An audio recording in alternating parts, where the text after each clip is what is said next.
సుమన్ టీవీలో మీ personal and business promotions కోసం కింది నెంబర్కి కాంటాక్ట్ చేయండి. ఆంధ్రప్రదేశ్ ఉప ముఖ్యమంత్రి పవన్ కళ్యాణ్ అరుదైన ఘనతను సాధించారు. డిప్యూటీ సీఎంగా బాధ్యతలు స్వీకరించిన 100 రోజుల్లోపే రాష్ట్ర ప్రభుత్వం ప్రతిష్టాత్మకంగా చేపట్టిన గ్రామ సభల నిర్వహణతో ప్రపంచ రికార్డు సాధించారు.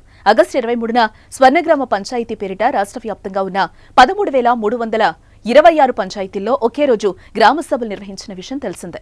4,500 కోట్ల విలువైన ఉపాధి హామీ పనులకు తీర్మానాలు చేశారు. ఒకే రోజు ఈ స్థాయిలో ప్రజల భాగస్వామ్యంతో సభలు నిర్వహించడం అతిపెద్ద గ్రామ పాలనగా గుర్తిస్తూ వరల్డ్ రికార్డ్స్ యూనియన్ తన రికార్డుల్లో నమోదు చేసింది. హైదరాబాద్లోని పవన్ కళ్యాణ్ నివాసంలో రికార్డుకు ఇందుకు సంబంధించిన పత్రాన్ని మెడల్ అందించారు. World records union official records manager Christopher Taylor Craft Pavan Kalyan అందజేశారు. గ్రామాలకు స్వపరిపాలన అందించాలనే ఆకాంక్షతో మొదలైన ఈ ప్రయాణంలో ఈ కొత్త మైలురాయిని అందుకోవడం ఆనందంగా ఉందని పవన్ కళ్యాణ్ సంతోషాన్ని వ్యక్తం చేశారు.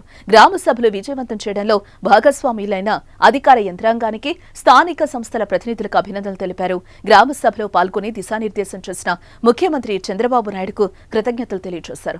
ఈ కార్యక్రమంలో రాష్ట్ర పంచాయతీరాజ్ గ్రామీణాభివృద్ధి శాఖ ముఖ్య కార్యదర్శి శశిభూషణ్ కుమార్, డైరెక్టర్ కృష్ణతేజ కూడా పాల్గొన్నారు. ఈ నెల 23వ తేదీన దేశంలో మునుపెన్నడీ జరగని విధంగా రాష్ట్రంలోనే 13,326 పంచాయతీల్లో 4,500 కోట్ల రూపాయల నిధులతో 87 రకాల పనులతో గ్రామాభివృద్ధి చెందేలా 9 కోట్ల పని దినాలతో 50 లక్షల కుటుంబాలకు ఉపాధి కల్పించేలా మహాత్మా గాంధీ జాతీయ గ్రామీణ ఉపాధి హామీ పథకం కోసం ఒకే రోజున గ్రామ సభలు నిర్వహించి తీర్మానాలు చేస్తున్నాం.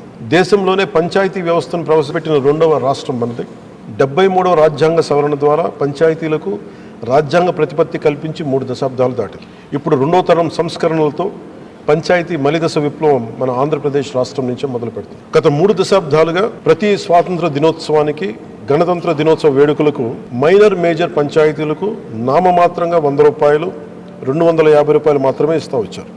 మనం తీసుకువస్తున్న పంచాయతీ సంస్కరణల్లో భాగంగా 100 రూపాయలను 10,000 రూపాయలు, 250 రూపాయలను 25,000కు పెంచి మన ఎన్డీఏ ప్రభుత్వ చిత్తశుద్ధిని చూపాం.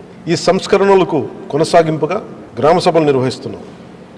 గ్రామ సభ అంటే 10 మంది ఒక చోట చేరడం కాదు, గ్రామాభివృద్ధికి బాధ్యత తీసుకోవడం, మన గ్రామాన్ని మనమే పరిపాలించుకోవడం. భారతదేశపు మూలాలు, జీవం, చైతన్యం మన పల్లెల్లోనే పదిలంగా ఉంటుందని మహాత్మా గాంధీ గారు చెప్పారు. అలాంటి పల్లెల బాగు కోసం ప్రధానమంత్రి శ్రీ నరేంద్ర మోదీ గారి సంకల్పంతో, ముఖ్యమంత్రి శ్రీ చంద్రబాబు గారి నేతృత్వంలో, పంచాయతీరాజ్ మంత్రిత్వ శాఖ సారథ్యంలో సాధారణ పంచాయతీలను స్వయం శక్తి పంచాయతీలుగా సాకారం చేసుకునేలా మీ పంచాయతీల్లో గ్రామ సభల్లో పాల్గొనండి, దిగ్విజయం చేయండి.